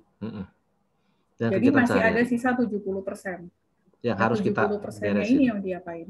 Nah, itu harus dilakukan yang namanya exercise, teman-teman. Supaya apa ya tadi? Supaya kalorinya yang kita konsumsi tadi juga bisa terbakar dan kita juga bisa melatih otot-otot kita supaya tetap ototnya siap gitu ya. Kadang kalau otot-ototnya nggak siap, karena kita mesti paham benar teman-teman bahwa otot ini adalah fungsinya bukan hanya sekedar fungsi otot apa sih? Fungsi otot adalah untuk supaya menunjang yang namanya atau menahan organ-organ Anda tuh di posisinya juga kan. Kemudian juga misalkan tulang belakang gitu ya. Tulang belakang. Kenapa sih banyak orang sakit tulang belakangnya? Karena ya tadi latihan otot punggungnya nggak pernah terlatih, otot perutnya nggak pernah terlatih, akhirnya lemes, turun deh tuh tulang belakangnya kejepit lah gitu kan ya. Jadi ada istilahnya saraf kejepit, yaitu gara-garanya karena apa? Karena otot-ototnya masih kurang kuat teman-teman untuk bisa nahan gitu ya. Nah itu yang kita perlu latih. Jadi mau tidak mau tetap harus bergerak. Yes. And what it means for you, do not expect to lose a lot of weight by ramping up physical activity alone. Jadi jangan berekspektasi untuk menurunkan berat badan banyak. Hanya dengan olahraga. Hanya dengan physical activity aja. Betul, betul. Okay. While exercise is hugely important for overall health, selama olahraga tuh juga berperan untuk kesehatan secara keseluruhan. Ini kita ngomongin berat badan ya, bukan saya ngomong olahraga tuh tidak bermanfaat, enggak. Tapi kalau kita ngomongin olahraga dan hubungannya dengan keinginan kita kan, alibinya kita itu olahraga untuk menurunkan berat badan gitu kan. Terus ada kemudian protes. Dok, saya sudah olahraga tapi kok berat badan saya nggak turun. Nggak turun-turun. Gitu. Ya, mesti dilihat lagi karena berat badan turun tuh bukan hanya sekedar gara-gara olahraga atau enggak. Iya. Betul ya dok How ya. much and what you eat has much bigger impact on your waistline. Nah itu. Jadi berapa banyak dan apa yang kamu makan itu punya impact yang lebih besar untuk waistline itu lingkaran pinggang Anda. Ya. Ya. Jadi kombinasi keduanya. Pakai smooth sama fokusan aja dok. Ya enggak, tetap harus olahraga. Tetap harus bergerak teman-teman. Sebaiknya tetap bergerak ya, supaya apa? Supaya ya tadi itu, kita bukan hanya sekedar bekerja, sekedar ngandelin satu hal yang nggak bisa, karena banyak faktor yang masuk dalam tubuh kita ini apa aja juga ya. Ada orang bilang gini, Dok, oh saya kan sudah minum Fukosan, saya sudah minum Smooth, udah rutin gitu. Kok nggak turun-turun berat badannya? Terus ada yang bilang juga begini, kan sudah minum Fukosan, sudah minum Smooth, berarti boleh makan sembarangan. Nah, itu dia. Teman-teman womanizer kebanyakan seperti itu. Nah, ya jadi tetap teman-teman, bukan berarti bahwa sudah minum Smooth, udah konsumsi Fukosan, bahwa makanannya juga sembarang ya teman-teman ya. Tetap harus BNI tadi, ya kan? Gitu teman-teman. Ada yang aku udah olahraga gitu kan, udah olahraga nih 1 jam, sepedaan 2 jam, habis itu mampir ke warung. Itu banyak tuh acaranya sepedaan, ya kan? Sepedanya kemana? Cukup jauh tuh, misalkan ke Trawas, misalkan kalau dari Surabaya gitu ya, ke Trawas gitu. Ngapain sampai Trawas? Sampai sana makan sate apa gitu. Yang dicari sebenarnya makannya teman-teman, bukan sepedanya ya. Tapi udah makan sampai Surabaya nih, balik lagi. Wah, sampai Surabaya sudah balik lagi. Sampai Surabaya lapar lagi kan? Ya kan? Nyama mampir lagi. Nongkrong dulu lah, minum kopi dulu di mana gitu ya, sama juga teman-teman. Ya itu yang mesti kita lihat bahwa BNI-nya seperti apa gitu ya. Batasi, nikmati dan imbanginya seperti apa. Ya, kurang lebih begitu ngomongnya, aku udah olahraga setiap hari. Tapi berat badan nggak turun. Ayo, siapa yang begitu ngacung? Kenapa ya kok begitu ya? Nah, gitu ya. Kenapa udah olahraga setiap hari tapi badan badannya nggak turun? Ya, banyak faktor teman-teman, banyak faktor. Ya, mesti dicek juga. Banyak faktornya. Makanannya makanya tadi ya, mungkin Anda teman-teman masih mikir, saya makannya sedikit ya, dilihat lagi camilannya. Kemudian minumannya. Karena minuman juga bisa berpengaruh kalau kadar gulanya kadar kalorinya cukup tinggi, teman-teman. Ya kan? Ya. Apalagi sekarang PPKM. Betul. Kan tempat olahraga ditutup. Plus kita di rumah aja, nggak ngapa-ngapain. Betul. Gambar-gambar di food online itu sangat-sangat menarik gitu kan. Karena kerjanya megang handphone. Yang mematikan. Mematikan. Iya, karena terus terang kadang-kadang juga satu, Dok. Yang namanya olahraga kalau sendirian kadang-kadang bosan juga. Iya. Ya kan? Nah, makanya orang-orang kan dulu pergi ke gym. Nah, sekarang kita nggak bisa. Tapi ya satu teman-teman. Makanya saya bilang, kalau kita berolahraga bukan berarti artinya bahwa kita membakar makanan atau membakar kalori yang sudah kita masukkan. Tapi ada hal yang paling penting adalah bagaimana cara kita bersyukur bahwa kita masih bisa bergerak. Ya kan? Ya sudah, kita coba aja, kita gerak aja. Squat, kemudian Anda bisa lakukan push up, sit up gitu ya. Sekarang di TikTok lagi rame tuh. Ada banyak challenge Anda untuk melakukan olahraga, gerakan-gerakan yang membangkitkan supaya ya kita di rumah saja tapi tetap bisa bergerak gitu ya, tetap bisa olahraga, tetap bisa exercise gitu. Oke, gitu dokter. Ya, jadi teman-teman jangan lupa yang namanya Fukosan dan Smooth pada saat kita PPKM itu juga penting sekali. Anda bisa konsumsikan ya, Anda sudah tahu cara konsumsinya. Bagi yang belum tahu, loh itu apaan sih ya? Anda tanya saja sama orang-orang yang sudah lama di Momen, ya kan? Atau member-member Momen, Anda boleh tanyakan apa sih fungsinya dan sebagainya. Nah, ini isinya daripada Fukosan teman-teman, ingredientnya ada white fiber, ada banyak kan fiber juga ya, ada inulin, aloe vera sama blackcurrant. Jadi ini semua minuman yang mempunyai apa istilahnya, serat tinggi ya dok? Serat tinggi dan membantu pembakaran lemak juga. Ya, plus bedanya apa Fukosan dibandingkan dengan Smooth high fiber drink yang di luar sana? Oh, yang di luar, oke. Karena di Fukosan antioksidan. Antioksidan ini juga sangat bagus untuk memperkuat sistem imunitas tubuh kita. Betul. Gitu. Betul sekali. Jadi, sambil berdiet, karena biasanya begini Pak, ada orang yang diet karena makannya dibatasi, terus dianya jadi lemah, jadi otomatis kan mungkin daya tahan tubuh juga akhirnya turun. Karena diet-diet yang aneh-aneh itu. Ya, betul. Karena tidak semua juga cocok kan, Dok ya? Mungkin buat ada beberapa orang yang cocok diet begini, tapi mungkin untuk orang tertentu juga nggak ada yang cocok. Karena metabolisme atau mungkin kondisi setiap orang kan berbeda-beda.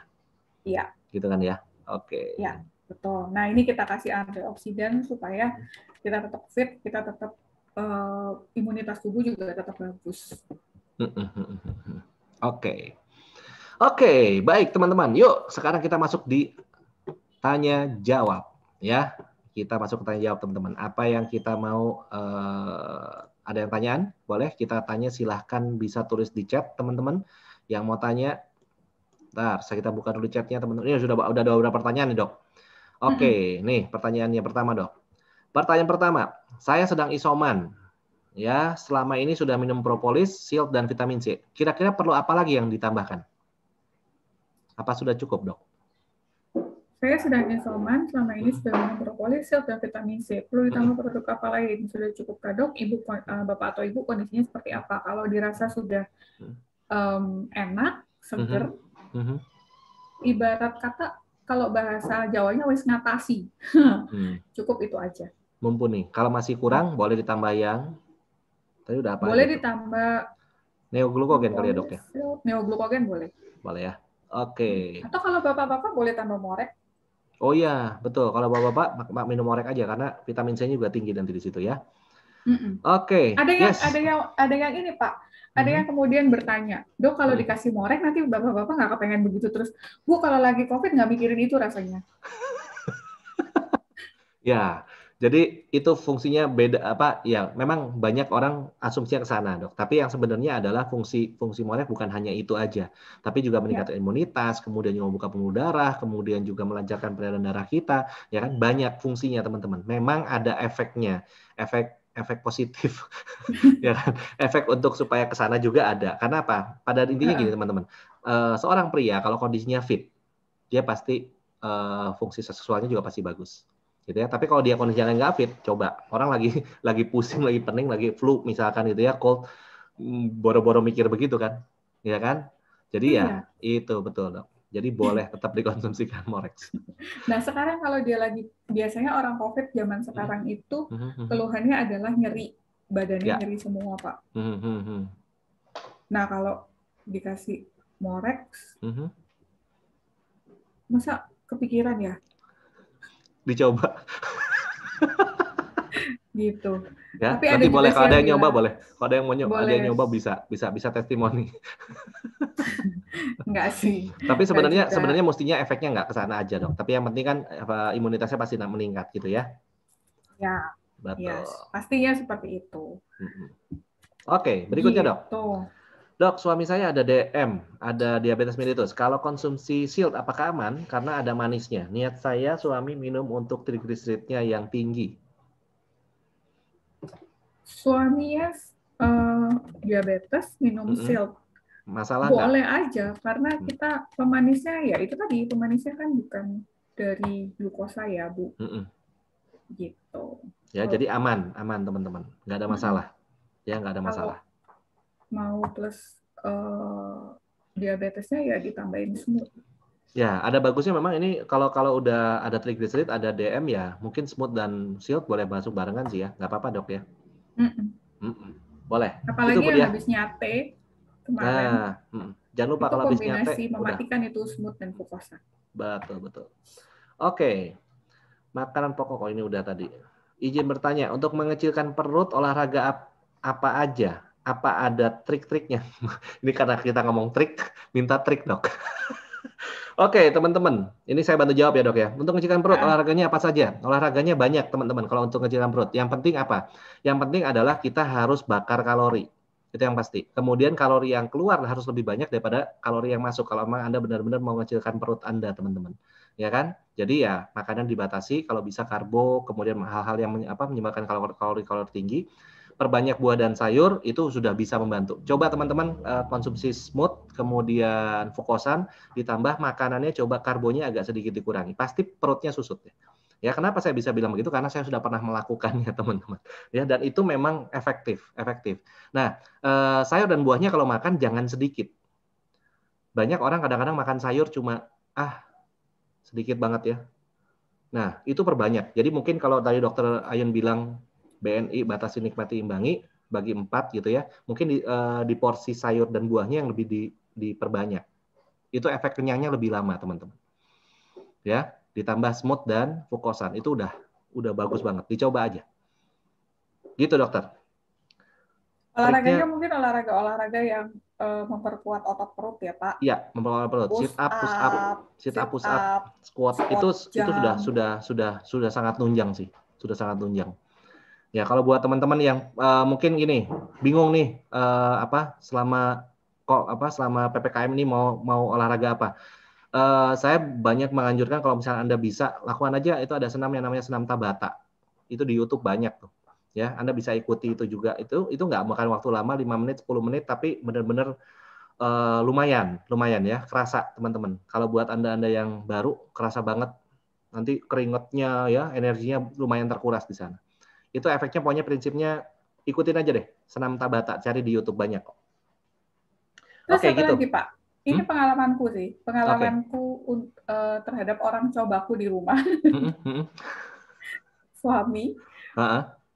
Jadi karena dia masih tetap harus masuk, nggak ada WFH-WFH-an, dia WFO, work from office. Kemarin tuh sempat takut kan, akhirnya saya selang-seling. Jadi pagi tuh pasti propolis dan malam karena di rumah waktu itu kan kita sempat dapat yang silk itu kan Pak, sempat dapat extra silk. Jadi saya kombinasi pagi tuh 1 hari morek, hari ini morek, besok silk, kayak gitu terus gitu diselang-seling. Dan nggak terasa tiba-tiba aja kita juga nggak merhatiin gitu dan tidak berekspektasi demikian. Perutnya suamiku tuh landai. Iya, bisa juga.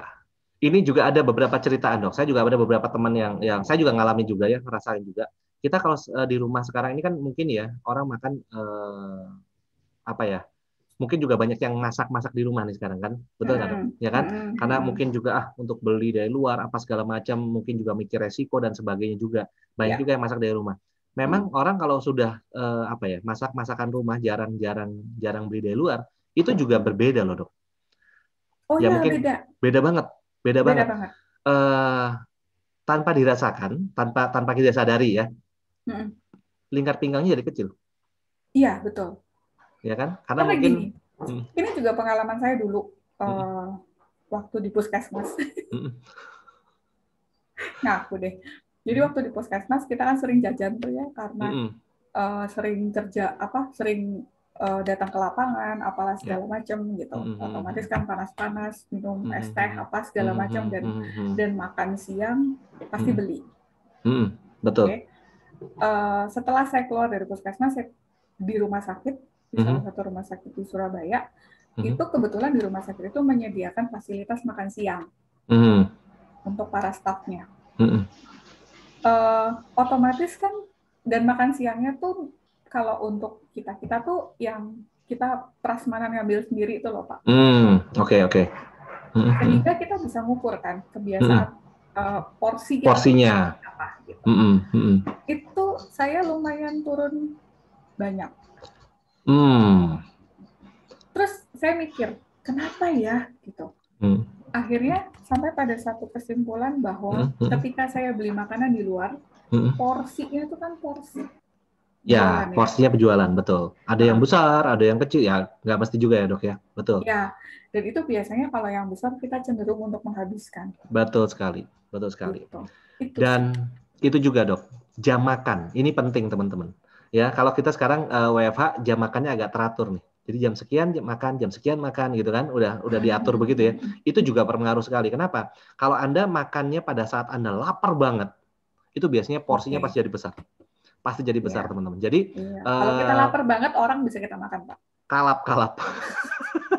Kalap teman-teman ya. Jadi pola jam makan itu juga penting teman-teman, supaya kita juga bisa sebelum lapar banget kita sudah makan gitu. Supaya nanti nggak kalap tadi dok.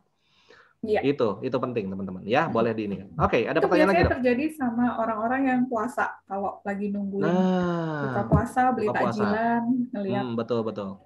Rasanya pengen ngantem semua gitu. Pengen ini, pengen itu. Semua pengen dibeli. Oke. Baik dok, kalau gitu ada lagi nih dok, untuk COVID kalau terpaksa hanya 2 produk yang bisa dibeli, Better Propolis sama Neoglucogen atau Propolis dengan Silk? Sudah pasti deh. kondisinya. Kayaknya sih kalau saya sih Proponeo. Proponeo, ya. Memang sebenarnya harusnya lebih bagus di Proponeo. Cuma Proponeo ini kan mungkin buat teman-teman, ya sebenarnya nggak beda jauh sih, sasetnya cuma beda dua saset aja kan ya dengan Shield ya. Kalau bisa Proponeo akan lebih bagus Proponeo saja. Kalau bisa ya Proponeo Shield. Proponeo Shield. Kalau bisa, tapi kalau enggak, ya minimal 2 itu. Kan tadi pertanyaannya, kalau bisa 2 produk saja, Dok. Ya. Ya, oke. Proponeo ya. Oke, kemudian apa lagi nih? Perut saya ada gerak-gerak gitu, makan dikit. Jajan bayi, Bu. Bentar, ada tanya. Perut saya ada yang gerak-gerak gitu, Dok. Makan dikit berasa kenyang, badan nggak enak. Badan nggak bisa berisi alias kurus kering. Saran dokter kalau untuk, maksudnya apa? Ibu ini susah gemuk. Susah gemuk. Maksudnya bersyukur ya. Iya bener. Ya, kita yang gemuk mau ngurus susah. Saya susah kurus, Pak. Ini yang punya kurus mau gemuk. Ya kadang-kadang kan semua orang pingin ya supaya lebih berisi itu ya. Gimana caranya saran dokter Ayun? Apa harus diperiksa apa dengan kondisi sekarang mau ke dokter terus kan khawatir. Jadi produk momen apa yang bisa konsumsi untuk masalah tersebut? BB saya susah banget naiknya. Ya, ini ya ada satu keberuntungan buat ibu juga sebenarnya, tapi ya buat kita yang susah ngurusin ya. Wah, sedih ini ya, kok miris. Sedih. Ya. Oke. Dokter kira-kira gimana? Ini soalnya dia bilangnya kurus kering. Jadi mungkin buat ibu ini juga kurang nyaman gitu ya. Oke. Insecure juga gitu. Terus gimana nih untuk supaya bisa menaikkan berat badan? Gini, produk momen tuh sebenarnya nggak ada yang fungsi utamanya adalah untuk menaikkan atau menurunkan berat badan. Produk momen itu fungsinya adalah weight management, jadi manajemen berat badan. Apa yang harus dilakukan? Kenapa kok ibu ini bisa kurus kering? Mungkin karena nutrisi yang masuk ke dalam tubuhnya tidak terserap dengan sempurna. Kenapa tidak terserap dengan sempurna? Ya dilihat pintu masuk penyerapan nutrisinya itu bagus apa enggak? Bersih apa enggak? Ketempelan sampah apa enggak? Ketempelan plak apa enggak? Sehat apa enggak? Nah, untuk bisa untuk mulai menyelesaikan masalahnya, ya pintu masuknya nutrisi itu harus diperbaiki dulu, harus didetoks dulu. Nah, ini salah satu pentingnya detoksifikasi. Tadi kenapa saya tanya, kenapa kok perlu detoks? Hilafnya banyak apa enggak? Terus kemarin kejadian-kejadian di masa lalu itu seperti apa gitu kelakuan kita gitu, Pak. Mungkin yang menimbulkan hari ini kita seperti ini. Gitu. Jadi Ibu produk apa? Kalau produk momen saran saya Ibu didetoks dulu pakai glukosa, pakai smooth gitu. Pakai smooth. Lakukan detoksifikasi dulu.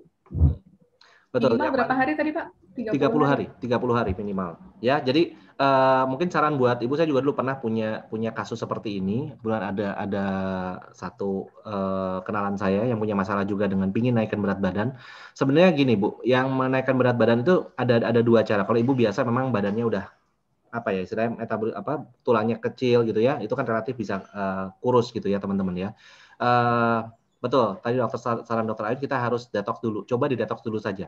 Ya, kadang-kadang penyerapan nutrisi juga harus maksimal kan pada saat itu. Kemudian yang kedua, kalau dulu saya pernah ketemu sama seorang ahli Dok? Pelatih gym ya, personal trainer.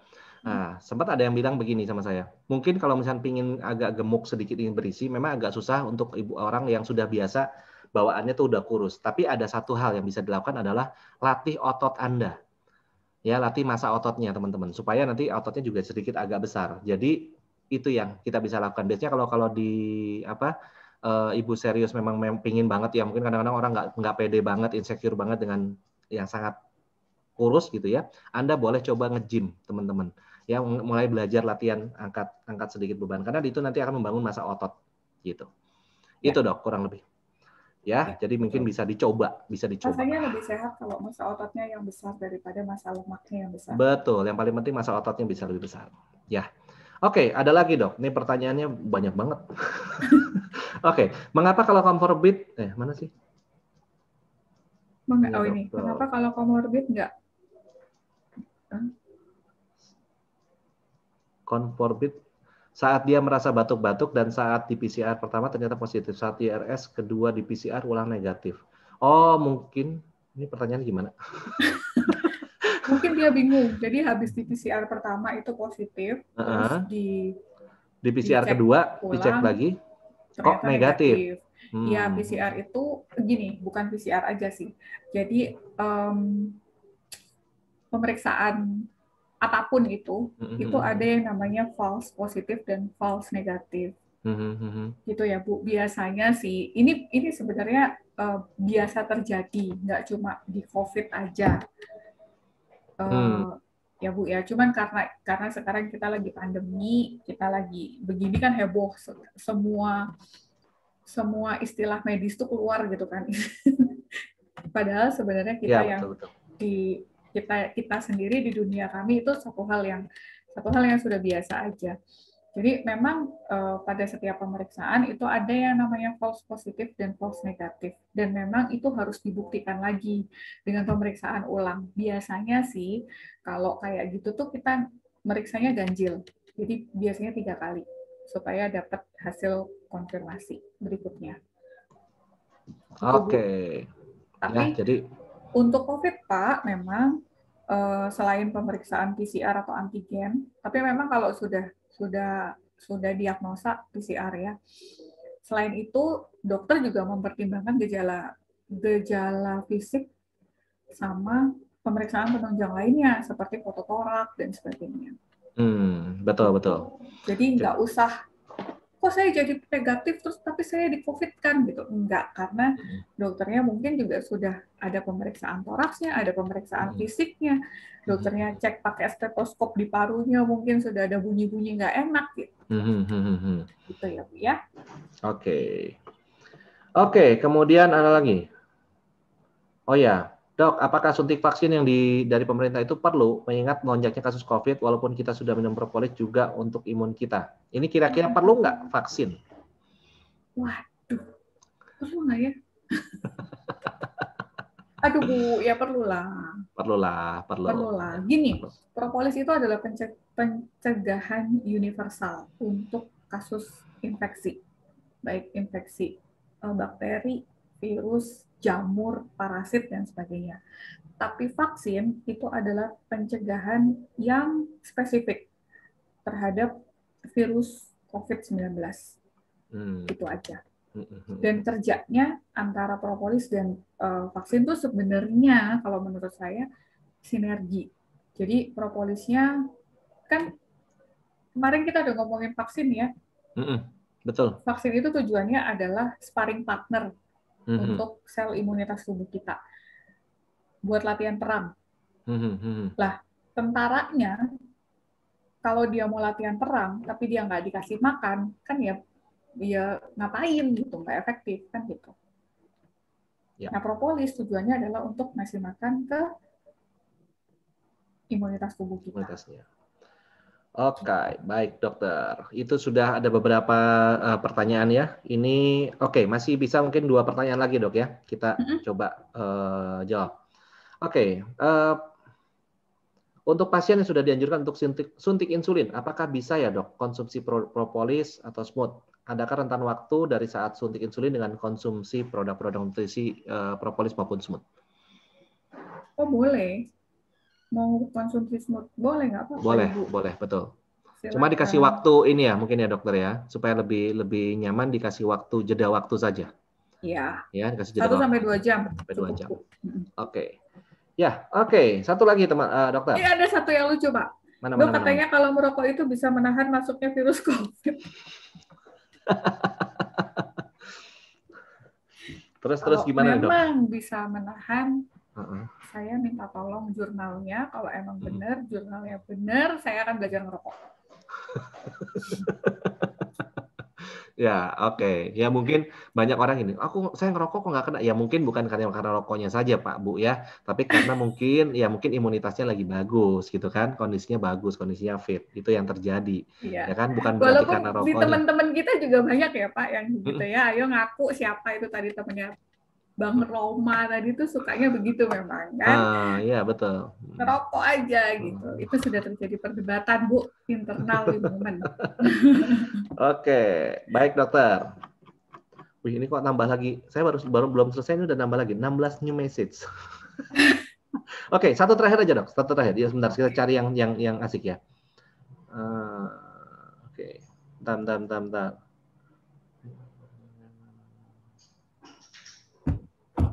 Ya, ini tadi mungkin yang udah ada yang tanya juga menaikkan berat badan, kurang lebih hampir sama ya. Silahkan itu aja di detox, kemudian coba latihan untuk ototnya.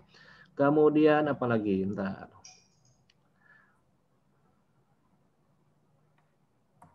Untuk penyintas COVID tunggu 3 bulan, iya Bu. Oh, yang buat itu ya dok? Penyintas COVID nunggu 3 bulan ya dok, baru boleh vaksin, iya. Di YouTube senam apa? Oke. Ya, terus lanjut dulu dok. Kenapa harus 3 bulan dulu dok? Kenapa harus 3 bulan? Karena ketika kita sembuh dari COVID itu masih ada antibodinya Bu. Gitu. Harusnya sih dicek dulu. Ya, kan lebih bagus dicek dulu ya. Antibodi kuantitatifnya tuh berapa? Tapi karena pemeriksaan itu tidak sulit dijangkau dan tidak semua fasilitas pemeriksaan laboratorium bisa periksa, jadi dikasih jeda waktu 3 bulan. Oke, baik dokter. Mahal sih pemeriksaan. Ya, makanya bukan jadi pemeriksaan rutin. Baik. Satu, senam apa tadi? Ya, senam Tabata ya, senam Tabata. Buat siapa nih yang tanya? TABATA. TABA. Tabata, ya betul. Oke, baik. Satu lagi dok, terakhir dok. Terakhir, kita jawab pertanyaan terakhir ya. Oke. Kalau sedang insoman, kalau dia sedang insoman, kemudian swab sudah 3 kali. Swab pertama CT-nya 15, terus swab kedua CT-nya 35. Kok kemarin swab yang ketiga malah 29? Ini kira-kira kenapa ya dok ya? Dan bagaimana cara menaikkan CT dengan produk momen apa saja? CT itu tidak, gini sih, memang kita cenderung melihat CT itu sebagai marker parah apa enggak. Patokan parah apa enggak. Tapi sebenarnya bagi kami sih itu tidak terlalu jadi patokan CT-nya itu. Oke. Karena bagi kami yang kami observasi itu adalah lebih banyak ke klinisnya sih Pak. Apakah dia sudah membaik, kondisinya seperti apa, sesaknya sudah enak apa belum, saturasi oksigennya sudah bagus atau belum, foto toraknya itu seperti apa, kan gitu. Jadi bukan berarti harus CT itu jadi patokan, tapi mungkin buat teman-teman masih ya bisa jadi lihat aja kira-kira sebenarnya kondisi virusnya ini seperti apa gitu ya dok ya. Tapi mungkin bukan bisa jadi patokan yang pasti bahwa kalau udah naik terus nanti akan naik terus, ya sudah nggak mungkin turun lagi ya. Itu juga tergantung daripada kondisi setiap orang yang berbeda-beda tadi. Ya. Gitu ya dok. Tim kita di multimedia yang CT-nya rendah sekali. Ya betul. Betul. Tapi dia alhamdulillah baik-baik aja. Gak ada apa-apa tuh. Bisa ketawa-ketawa. Sama kita dia paling heboh sendiri gitu kan. Betul. CT-nya di bawah 10 loh. Ya. Kita juga sempat kaget ya. Wih. Ya. Wah, dahsyat. Tapi ternyata bukan patokan yang benar-benar jadi patokan persis teman-teman. Tapi ya itu mungkin sampai saat ini masih dipakai untuk sebagai marker yang tadi dokter bilang kondisinya seperti apa gitu ya. Apakah ini berat atau enggak. Tapi kembali lagi sih tergantung semua kondisi terakhirnya seperti apa. Gitu ya dok. Ya, kalau kami sih lebih ke fisik, pemeriksaan fisiknya.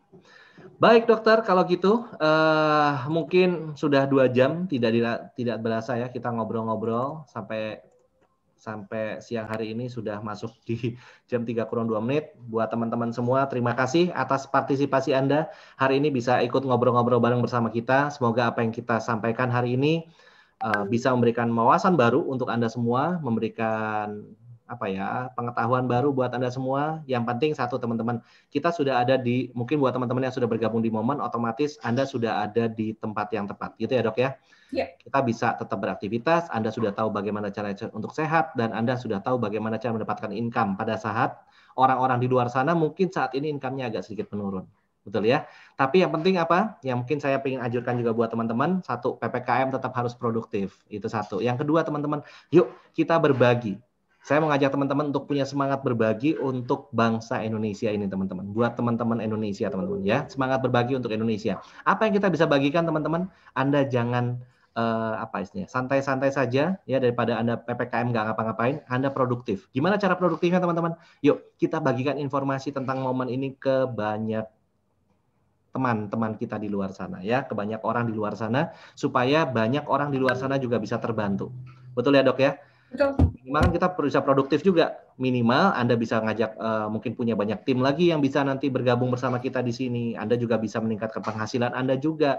Tapi yang paling penting satu, teman-teman, jangan diam saja ya. PPKM Anda harus tetap produktif. Tunjukkan bahwa di masyarakat luar, atau kita berikan harapan baru kepada bangsa Indonesia ini yang mungkin saat ini sedang terpuruk, lagi galau. Ayo teman-teman, kita sama-sama bangkit, kita sama-sama semangati teman-teman kita di luar sana bahwa masih ada harapan, ya, masih ada momen yang bisa membantu, entah untuk kesehatan, baik untuk finansialnya mereka juga. Jadi tugas Anda tiap hari apa?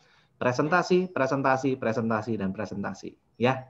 Gitu teman-teman, kita semangat. Satu lagi Pak, buat ya, teman-teman Womanizer semuanya, silakan pantengin official sosial medianya Womanizer. Juga cek di web sering-sering, karena kita punya kejutan yang akan membooster kegiatan bisnis teman-teman Womanizer semuanya. Betul sekali. Yang penting Anda cek dulu di semua media sosial, entar di TikTok, entar di IG, segala macam, di website. Anda lihat ya, habis ini ada sesuatu kejutan lagi buat Anda teman-teman ya. Jadi ditunggu saja, Anda langsung lihat, pantengin terus, Anda pasti happy lah. Kita akan bantu booster Anda juga supaya Anda juga bisa lebih bersemangat menghadapi PPKM ini. Tetap produktif teman-teman semua, gitu ya dokter. Jaga kesehatan. Jaga kesehatan, prokes yang benar. Jaga kewarasan. Jaga stres, jangan stres ya. Oke, kita senang-senang saja, kita happy-happy saja teman-teman. Ikuti semua kegiatan yang momen yang membuat Anda tetap positif. Gitu teman-teman semua. Ya, sukses buat Anda semua teman-teman. Kita mau foto dulu yuk sebentar. Boleh dibuka dulu teman-teman kameranya. Iya, oke. Nah, asik kan kalau banyak kelihatan begini. Oke, siap teman-teman. Kita foto sekali ya. Tapi saya minta tolong teman-teman, Anda kalau foto jangan harus semangat, harus happy, harus gembira. Jadi saya minta tolong Anda nanti ekspresinya yang gembira. Gimana ekspresi gembira teman-teman? Terserah mau ngapain. Bisa begini, bisa begini, bisa begini, terserah. Pokoknya kita harus gembira. Oke? Siap ya teman-teman ya? Siap. Oke teman-teman. Ini ada 4 layar. Come on, kita foto dulu. Layar pertama. 1, 2, 3. Oke, sebentar. Ada chatnya. Ketutupan deh. Oke, sebentar ya. Sekali lagi. Oke, siap. 1, 2, 3. Ye, 1. Bentar. Belum selesai. Baru halaman pertama. Halaman kedua. Kita foto lagi. Yuk, halaman kedua. Teman-teman, siap. 1, 2, 3. Oke, sebentar.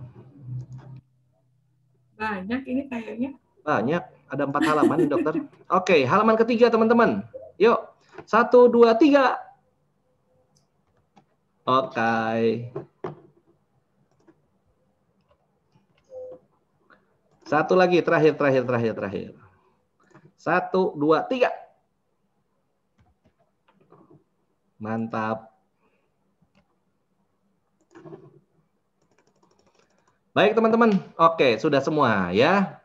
Buat teman-teman semua, ingat sekali lagi, yuk jaga kesehatan Anda, tetap semangat, tetap aktif, PPKM tetap produktif, tetap Anda jaga, sayangi keluarga Anda, sayangi orang-orang sekitar Anda, bagikan informasi momen kepada banyak orang.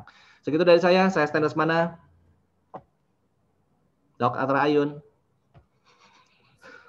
Dr. Ayun. Saya Ayun Purwitasari. Oke, bye-bye teman-teman semua, sukses buat Anda semua ya. Dah.